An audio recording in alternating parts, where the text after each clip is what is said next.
तो आप देख सकते हैं मेरे पास जो है वह सामाजिक विज्ञान का क्वेश्चन आया हुआ है जो कल के एग्जाम में आने वाला है। तो ये सारे क्वेश्चन जो है आपको आने वाला है ना। ये 100% सारे क्वेश्चन आएंगे दोस्तों। तो चलते हैं बताने के लिए शुरू करते हैं। इससे भी पहले संस्कृत का क्वेश्चन बताए थे, सारे क्वेश्चन एग्जाम में आए थे और ये भी क्वेश्चन आने वाले हैं। ये सभी स्कूल में सभी स्कूल के लिए है। तो चलते दोस्तों शुरू करते हैं। तो स्टार्ट करते हैं। पहला क्वेश्चन आप देख सकते हैं आपके सामने। तो चलते दोस्तों को देख सकते हैं क्लास 9 का परीक्षा है ना। तो देख सकते हैं मेरे पास क्वेश्चन आया हुआ है। तो चलते हैं आपको शुरू करवाते हैं। फटाफट क्वेश्चन के साथ बना रहिए। सारे क्वेश्चन को इंपॉर्टेंट क्वेश्चन है, सारे क्वेश्चन को अपने कॉपी में नोट कर लें और एग्जाम में जाएं। बहुत से बच्चे के पास किताब नहीं होते हैं, तो किताब नहीं होने के कारण वो एग्जाम अच्छे से नहीं दे पाते, इसलिए मैं उसके लिए क्वेश्चन लेके आया हूँ। सारे क्वेश्चन को, सारे ऑब्जेक्टिव क्वेश्चन को मैं सॉल्व करूँगा। आप देख सकते हैं 1 से 80 क्वेश्चन है ना। इनमें से 40 क्वेश्चन का आप लोग को जवाब देना है ना। तो ये सामाजिक विज्ञान का क्वेश्चन है। तो चलते हैं, शुरू कर सकते हैं। देख सकते हैं इसमें पहला क्वेश्चन आप देख सकते हैं। पहला क्वेश्चन है कि निम्नलिखित में कौन जो है वो बिरसा मुंडा नेता, निम्नलिखित में कौन बिरसा मुंडा का नेता था। आपको बताना इसमें कौन जो है वो बिरसा मुंडा का नेता था। तो इसमें से 4 ऑप्शन है, इसमें से सही जवाब होगा option number A, Birsa Munda. Birsa Munda जो थे वो जो है वो है ना, बिरसा मुंडा जो थे वो मुंडा विद्रोह का नेता था। ठीक है, उसको चलते हैं अगला क्वेश्चन देखते हैं। क्वेश्चन नंबर 2 देखते हैं। क्वेश्चन नंबर 2 क्या है, गंगा नारायण हंगामा के नाम से इतिहास में जाना जाता है। किसको जाना जाता है। तो इसका सही आंसर क्या होगा। तो इसका सही आंसर होगा ऑप्शन नंबर सी होगा, यानी भूमिज विद्रोह को जाना जाता है। ठीक है, उसके बाद क्वेश्चन नंबर 3 देखते हैं। क्वेश्चन नंबर 3 में क्या है कि भारत और चीन के बीच की सीमा रेखा का नाम क्या है। बार बार क्वेश्चन आता है मेरे प्यारे बच्चे, भारत और चीन के बीच की सीमा रेखा का नाम क्या है। तो इसका सही आंसर क्या होगा। तो इसका सही आंसर होगा ऑप्शन नंबर बी होगा, मैकमोहन लाइन होगा। ठीक है, उसको चलते हैं क्वेश्चन नंबर 4 देखते हैं। क्वेश्चन नंबर 4 में क्या है कि यूरोपवासियों ने कंपास यंत्र का प्रयोग करना सीखा था। किससे करना सीखा था। इस तरह इसका 4 ऑप्शन है, 4 में इसका सही जवाब है ऑप्शन नंबर सी होगा, यानी अरबों से है ना, अरबों से प्रयोग सीखा था। उसको चलते हैं क्वेश्चन नंबर 5 देखते हैं। 5 में किस यात्री ने सर्वप्रथम विश्व का चक्कर लगाया था। बताइए फटाफट, आपको भी आता होगा। इसका सही जवाब होगा ऑप्शन नंबर ए होगा, मैगलन। मैगलन जो थे उसने अपना विश्व का चक्कर लगाया था। उसको चलते हैं क्वेश्चन नंबर, अब यहाँ चलते हैं नेक्स्ट क्वेश्चन नंबर 6 के पास। क्वेश्चन नंबर 6 में देखते हैं। क्वेश्चन नंबर 6 में क्या है कि अमेरिका स्वतंत्रता संग्राम में अंग्रेजों का सेनापति कौन था। अंग्रेजों का सेनापति कौन था। तो इसका सही जवाब होगा ऑप्शन नंबर सी होगा, कॉर्नवालिस था। उसको चलते हैं क्वेश्चन नंबर 7 में। क्वेश्चन नंबर 7 में क्या है आप देख सकते हैं। क्वेश्चन नंबर 7 में क्या है कि विश्व में प्रथम लिखित संविधान किस देश में लागू हुआ था। तो इसका सही जवाब क्या होगा। तो 7वां का क्वेश्चन नंबर सही जवाब होगा ऑप्शन नंबर बी होगा, अमेरिका में था। ठीक है, उसको चलते हैं क्वेश्चन नंबर 8 में देखते हैं। द्वितीय स्टेटेट में कौन आता है। द्वितीय स्टेटेट में कौन आता है। इसका 4 ऑप्शन दिया गया है, तो 4 में से इसका सही जवाब होगा ऑप्शन नंबर सी होगा, कुलीन आता है। ठीक है, उसको चलते हैं क्वेश्चन नंबर 9 देखते हैं। 9 में क्या है कि नई दुनिया का पता किसने लगाया था। नई दुनिया का पता किसने लगाया था। तो इस तरफ देख सकते हैं इसका 4 ऑप्शन है, तो इसका सही जवाब होगा option number D, Columbus. Columbus जिसने अमेरिका की खोज किया था। अगर पूछता भारत तो वही वास्को डी गामा खोज करता। वास्को डी गामा जिसने खोज 1400 कब किया था, 1498 में किया था, है ना। और अमेरिका की खोज जो है कोलंबस किया था 1492 में किया था ना। तो इस तरह भी आगे की जानकारी रखना जरूरी रहता है। ठीक है, उसको चलते हैं क्वेश्चन नंबर 10 देखते हैं। क्वेश्चन 10 में क्या कि लेसेज फेयर का सिद्धांत किसने दिया था। लेसेज फेयर का सिद्धांत किसने दिया था। तो इसका सही आंसर क्या होगा। तो इसका सही ऑप्शन होगा ऑप्शन नंबर ए होगा, एडम स्मिथ ने जो है वो लेसेज फेयर का सिद्धांत दिया था। उसको चलते हैं आगे क्वेश्चन की ओर। देख सकते हैं अगला क्वेश्चन क्या था। अगला क्वेश्चन जो था वो 10 था। 11वां क्वेश्चन देखते हैं। 11वां क्वेश्चन क्या है कि वोल्टेयर कौन था। वैज्ञानिक था, गणितज्ञ था, लेखक था कि शिल्पकार था। तो इसका सही आंसर हो जाएगा ऑप्शन नंबर सी, लेखक था। ठीक है,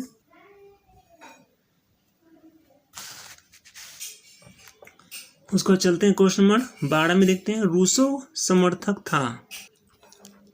क्वेश्चन नंबर 12 जो था वो रूसो समर्थक किसका था। तो इसका 4 ऑप्शन है, 4 में से इसका सही जवाब होगा ऑप्शन नंबर सी हो जाएगा, निरकुशता का। ठीक है, उसको चलते हैं क्वेश्चन नंबर 13 में देखते हैं। क्वेश्चन 13 में क्या है कि निम्नलिखित में अगहनी फसल, इसमें अगहनी फसल कौन है आप बता सकते हैं। 4 ऑप्शन दिया गया, तो 4 में से इसका सही जवाब होगा ऑप्शन नंबर ए होगा, चावल। चावल जो है वो अगहनी फसल है।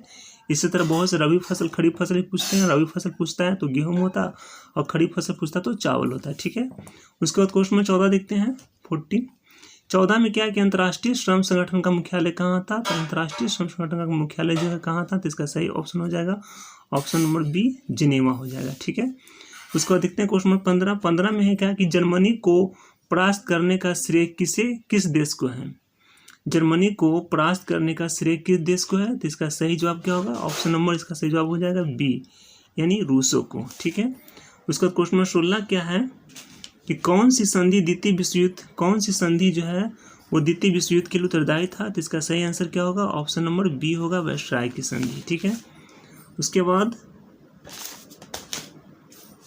देखेंगे क्वेश्चन नंबर 17। 17 में क्या है कि केला बिहार में मुख्यतः कहाँ होता है, केला जो है बिहार में मुख्यतः कहाँ होता है, तो इसका सही जवाब है ऑप्शन नंबर बी, हाजीपुर में होता है। ठीक है, अगला क्वेश्चन है क्वेश्चन नंबर 18। 18 में क्या है कि निम्नलिखित में कौन व्यावसायिक फसल, आपको बताना है इसमें व्यावसायिक फसल कौन है, तो इसका सही जवाब क्या होगा, तो इसका सही जवाब होगा ऑप्शन नंबर सी, कपास, क्योंकि कपास जो है व्यावसायिक फसल मतलब व्यापारी फसल है ना।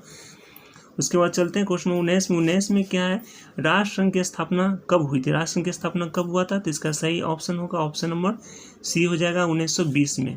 अगर संयुक्त राष्ट्र की स्थापना पूछता तो 1945 में, राष्ट्र संघ की स्थापना पूछा तो 1920 में होगा। ठीक है, उसको चलते क्वेश्चन नंबर 20 में, चेरो जनजाति कहाँ के रहने वाली थी, चेरो जो जनजाति जो थी वो कहाँ के रहने वाली थी, आपको बताना है। तो इसका सही जवाब है ऑप्शन नंबर डी हो जाएगा, है ना, पलामू का रहने वाला था। उसको देखा इसमें झारखंड को राज्य का दर्जा कब मिला, झारखंड राज्य जो है बिहार से कब अलग हुआ, तो इसका सही जवाब है ऑप्शन नंबर हो जाएगा बी, 15 नवंबर 2000 को। ठीक है, उसके बाद चलते हैं क्वेश्चन नंबर 22 है, माइन कैंप किसकी रचना है, माइन कैंप किसकी रचना है, इस तरह इसका 4 ऑप्शन है, इसका सही जवाब होगा ऑप्शन नंबर बी, हिटलर का था। उसके बाद 23 नंबर देखेंगे, त्रिकूट समझौता में शामिल थे, त्रिकूट समझौता में शामिल कौन था, तो इसका सही जवाब होगा option number C, Germany, Australia, Hungary और इटली शामिल थे। ठीक है, उसको चलते अगला क्वेश्चन, चलते क्वेश्चन नंबर 24 में। 24 में देखते हैं, है ना, कि जनसंख्या की दृष्टि से भारत का विश्व में कौन सा स्थान है, जनसंख्या की दृष्टि से भारत में विश्व का कौन सा स्थान है, इसका सही जवाब देखा जाए तो जनसंख्या की दृष्टि से तो भारत का स्थान दूसरा था दोस्तों, लेकिन अब जनसंख्या की दृष्टि से देखा जाए इसका पहला स्थान हो गया। ठीक ना, उसके बाद भारत में मतदान, है ना, भारत में मतदान की न्यूनतम आयु सीमा क्या होती है, तो इसका सही आंसर होगा ऑप्शन नंबर ए, 18 वर्ष, यानी वोट देने की उम्र सीमा जो होती है वो 18 वर्ष होती है। उसको देखते हैं क्वेश्चन नंबर 26। सारे क्वेश्चन इंपॉर्टेंट हैं दोस्तों, मेरे प्यारे बच्चे, सारे क्वेश्चन को नोट कर ले अच्छा से। संविधान निर्माण में संविधान सभा के अध्यक्ष कौन थे, सारे क्वेश्चन को देख कर जाएं। संविधान निर्माण में संविधान सभा के अध्यक्ष कौन थे, तो इसका सही जवाब होगा ऑप्शन नंबर हो जाएगा, संविधान निर्माण में संविधान सभा के अध्यक्ष कौन थे, तो इसका अध्यक्ष देखा जाए तो इसका सही जवाब 26 को देखते हैं। 27 में लिखा हुआ है कि भारतीय संविधान की आत्मा किसको कहा गया है, तो इसका सही ऑप्शन होगा ऑप्शन नंबर डी, प्रस्तावना होगा। ठीक है, उसके बाद देश में निर्वाचन कराने की जिम्मेदारी मुख्यतः किसकी होती है, तो इसका होता है निर्वाचन आयोग का, ऑप्शन नंबर ए होगा। ठीक है, मुख्य चुनाव आयुक्त की नियुक्ति कौन करता है, तो मुख्य चुनाव आयुक्त की नियुक्ति जो है कौन करता है, तो राष्ट्रपति करता है। ठीक है, उसको चलते क्वेश्चन, चलिए दोस्तों 29 में, यानी 29 के बाद अब 30 देखते हैं। क्वेश्चन नंबर 30 में क्या है कि प्रधानमंत्री की शपथ कौन दिलाता है, प्रधानमंत्री को शपथ कौन दिलाता है, तो इसका सही जवाब है ऑप्शन नंबर बी होगा, राष्ट्रपति, यानी राष्ट्रपति जो है वो प्रधानमंत्री की शपथ दिलाता है।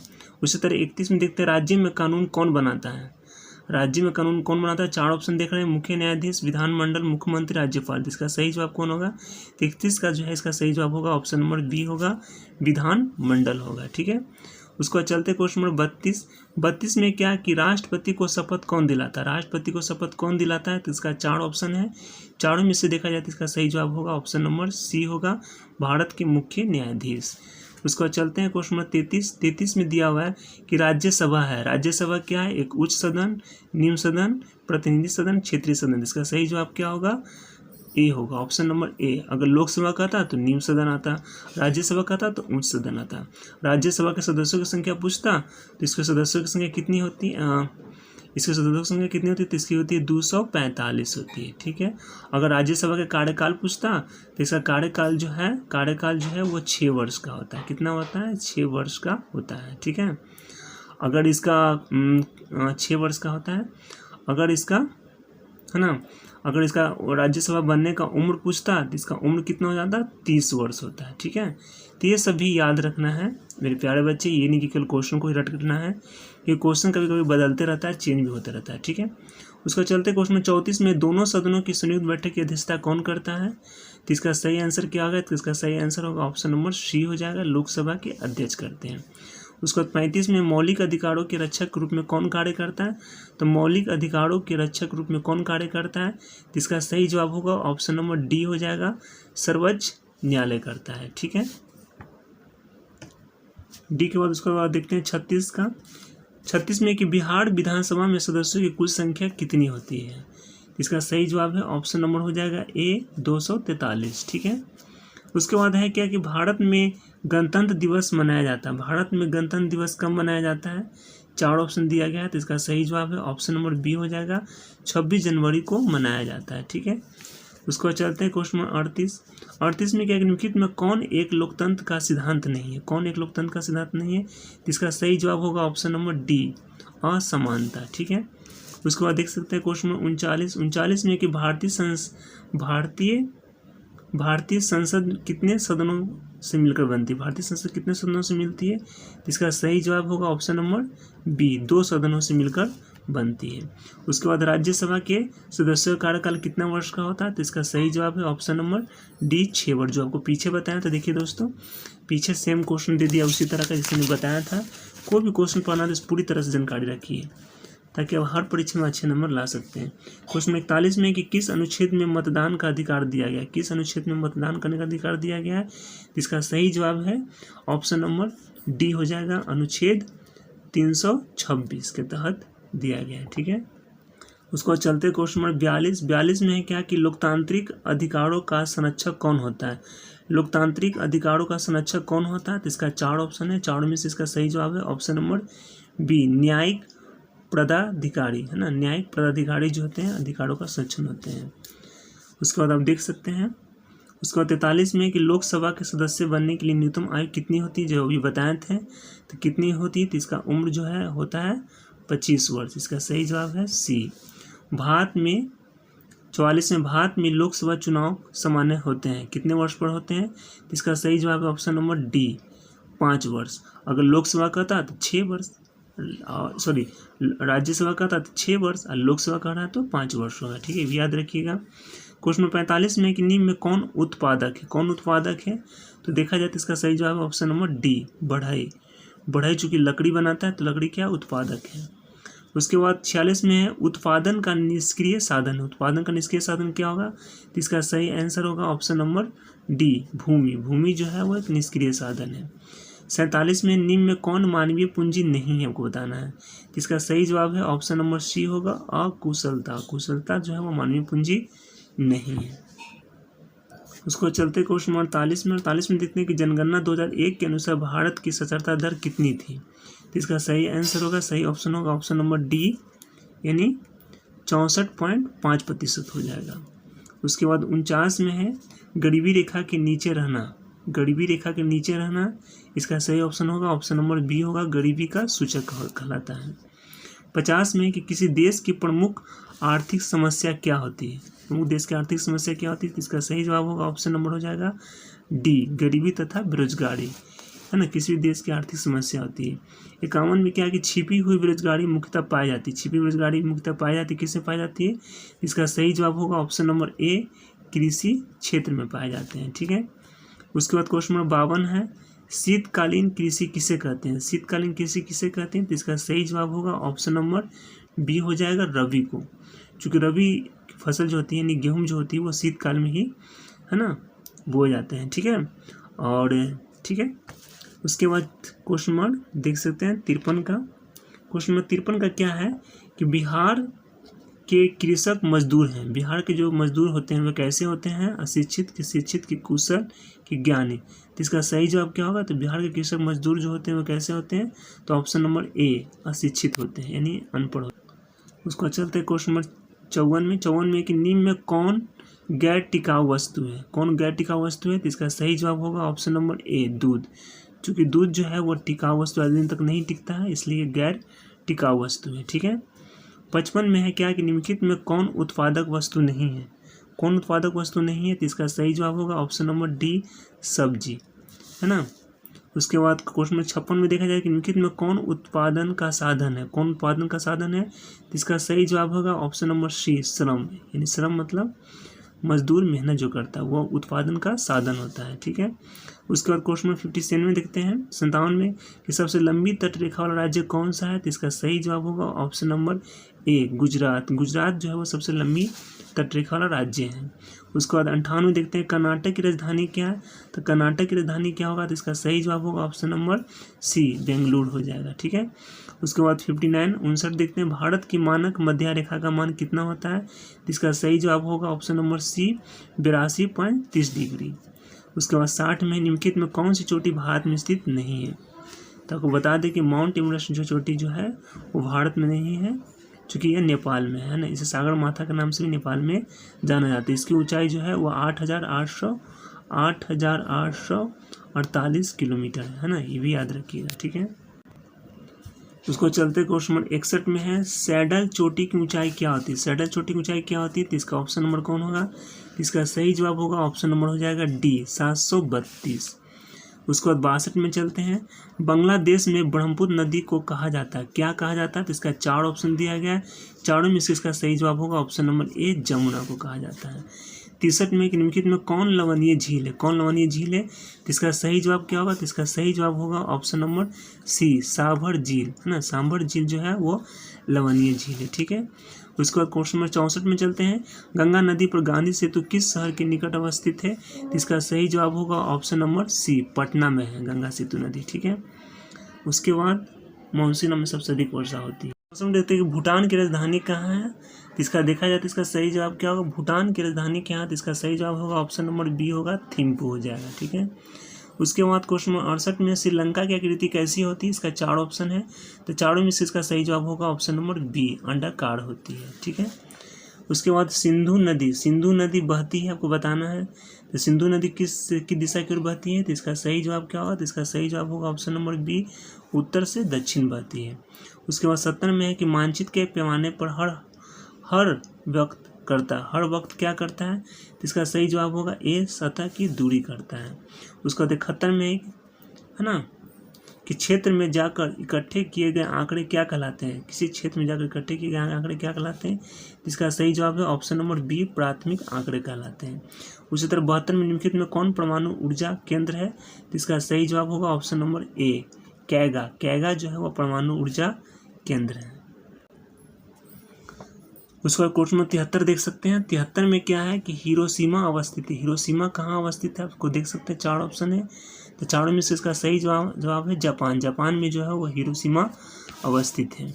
74 में कि कौन सा क्षेत्र अम्लीय वर्षा में सर्वाधिक प्रभावित होती है, तो इसका सही जवाब होगा ऑप्शन नंबर बी दामोदर घाटी का क्षेत्र, ठीक है। उसका 75 में है कि नगरों में सड़क कहाँ से पार करना चाहिए, इसका सही जवाब होगा option number B zebra crossing जो चीज बना रहता है वहाँ से पार करना चाहिए।